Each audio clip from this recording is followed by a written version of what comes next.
Hello everyone, welcome back to Easy Tricks app channel. Today I'll show you how to convert portrait video to landscape in Filmora.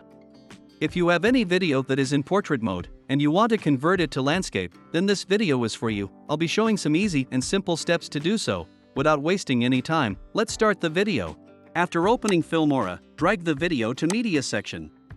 As you can see that the video is in portrait, and now we will convert it to landscape. Drag it to the timeline. Now go to File option at the top left corner, click on Project Setting. Now change the settings to 16:9.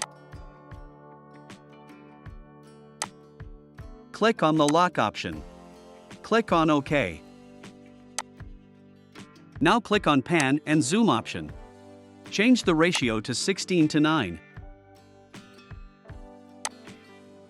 Now select the area you want to show. Click on Apply. Congratulations, now you have changed the video to landscape. If you want to download Filmora, please check out the link in the description. So, these were some simple steps to follow. I hope this video was useful for you. If you like videos, please share with others and don't forget to like and subscribe.